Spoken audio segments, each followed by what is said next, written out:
जब उनको लिखित भाषण पढ़ना था तो पढ़ नहीं पाए। माननीय नित्यानंद राय जी के बढ़ते कद से तेजस्वी यादव जी परेशान हैं इसको, और यादव राजनीति को प्राइवेट लिमिटेड राजनीति समझकर कर रहे थे। हमारे यहाँ मिथिला में कहावत है, बचनम किम दरिद्रतम। जब उनको लिखित भाषण पढ़ना था तो पढ़ नहीं पाए। अब नित्यानंद जी उनकी पार्टी में जा रहे थे, और मैं ये कहूँ कि जब ये सरकार टूट रही थी तो वो हम लोगों के शरण में आना चाह रहे थे। पीछे जब 17 में सरकार टूटी तो वो शरण में आना चाह रहे थे। तब ये इन चीज़ों का राजनीति में कोई मोल है कि माननीय नित्यानंद राय जी के बढ़ते कद से तेजस्वी यादव जी परेशान हैं, इसको खुद बयान करके उन्होंने प्रमाणित कर दिया है। मैं तो एक लाइन में केवल इतना कहूँगा कि जिस प्रकार से माननीय नित्यानंद राय जी को बिहार के लोगों ने प्रेम और स्नेह दिया है, जिस प्रकार से लगातार उनका कद राष्ट्रीय राजनीति में बढ़ा है, तेजस्वी यादव जी इससे परेशान है। और यादव राजनीति को प्राइवेट लिमिटेड राजनीति समझकर कर रहे थे वो और उनके परिवार के लोग।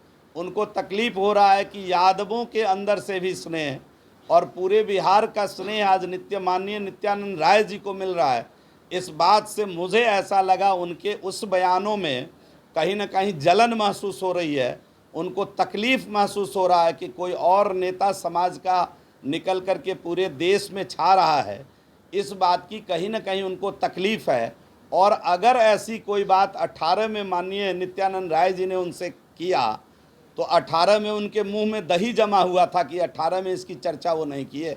उनको 18 में इसकी चर्चा करनी चाहिए थी कि हम फलाने पार्टी के फलाने नेता हमारे पार्टी में आना चाहते हैं।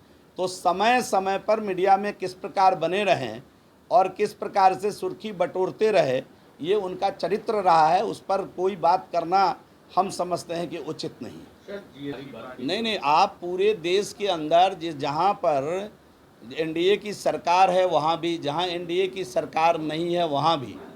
अभी कुछ ही दिन पहले चंडीगढ़ में जीएसटी काउंसिल की मीटिंग हुई थी और सभी लोगों ने सहमति जताई थी कि पैकेट बंद अनाज पर जीएसटी होना चाहिए ताकि कर चोरी रुक सके और संतुलित प्रकार से व्यापार हो सके। सभी राज्यों ने, जहां कांग्रेस की राज्य है उन्होंने भी इसका समर्थन किया। ममता बनर्जी हो चाहे दिल्ली की सरकार हो, सभी ने समर्थन किया।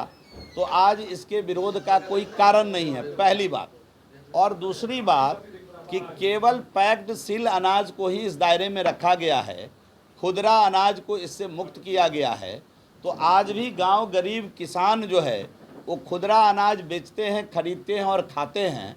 तो अगर बंद अनाज, शोफियाना तरीके से पैक्ड अनाज अगर हम अपने घर में मंगाते हैं तो निश्चित रूप से अगर सभी राज्यों के सभी माननीय वित्त मंत्रियों ने इस पर अपनी सहमति जताई है तो उसी चीज़ को सरकार इम्प्लीमेंट करने का काम किया। तो ये दुखद बात है। इस प्रकार की जो भी कोई एजेंसी है, कोई संस्था है, वो निश्चित रूप से प्रतिबंधित होनी चाहिए। सरकार इसकी पूरी जांच करेगी और जांचोपरांत जो मुकम्मल ठोस उपाय होगा, यह सरकार किसी भी आतंकवादी गतिविधि में संलिप्त कोई भी एजेंसी हो, कोई भी संस्था हो या राष्ट्र विरोधी कार्य में संलग्न कोई भी संस्था हो, मैंने बार बार कहा कि अब जो राष्ट्र के अंदर जो सरकार चल रही है वो राष्ट्रवादियों की सरकार है और राष्ट्र विरोधी गतिविधि में संलिप्त कोई भी व्यक्ति बचेंगे नहीं, वो बच नहीं पाएंगे। अभी आप थोड़ा धैर्य रखिए। उन पर जितने प्रकार के अभी जांच चल रही है, एनआईए अपना जांच कर रहा है।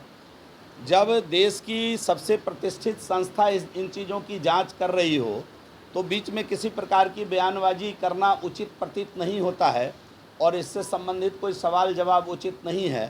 पूरी जांच आ जाने दीजिए, दूध का दूध, पानी का पानी हो जाएगा। 2014 के बाद से इस देश में कोई भी आतंकी घटना न घटी है और मैं आपको विश्वास दिलाता हूं कि आगे घटेगी भी नहीं। जब ये इस प्रकार का षड्यंत्र रचेंगे, हमारी सरकार की जो एजेंसी है, इस देश की जो एजेंसी है, उसको पूर्व में ही उसका पता लगाएगा और उसको प्रतिबंधित भी करेगा, उसको कठोरतम सज़ा देने का भी काम करेगा। तो एक बार जो एजेंसी है एनआईए या जो भी एजेंसी इसमें जांच कर रही है उसका मुकम्मल रिपोर्ट आ जाने दीजिए, उसके बाद कोई क्रिया प्रतिक्रिया उचित होगा।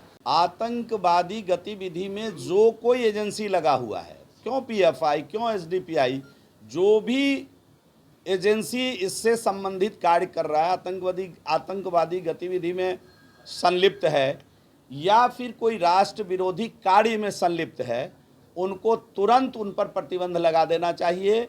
सीधा उन पर उनको प्रतिबंधित करने का काम करना चाहिए। ये मेरी व्यक्तिगत राय है। सर, आतंकियों के निशान इस्लामी स्टेट फुरसाना है, उसने अपने ट्विटर हैंडल और जो तमाम होने वाला है। भारतीय जनता पार्टी के नेता के खिलाफ आतंकी गतिविधि क्या, इस देश के एक आम आवाम के खिलाफ भी, इस देश के अंतिम व्यक्ति के खिलाफ भी, इस देश के अंतिम पंक्ति में खड़ा व्यक्ति के खिलाफ भी अगर कोई आतंकवादी गतिविधि चलाने की हिमाकत करेगा तो अब यह देश शक्तिशाली है, सामर्थ्यवान है, इसका पुरजोर उसका मुकम्मल जवाब दिया जाएगा और उसकी सज़ा केवल जेल होगी। उसकी आतंकवाद की कोख उजाड़ देने की क्षमता अब ये भारत की सरकार रखती है, ये भारत देश रखता है। एक सवाल ये है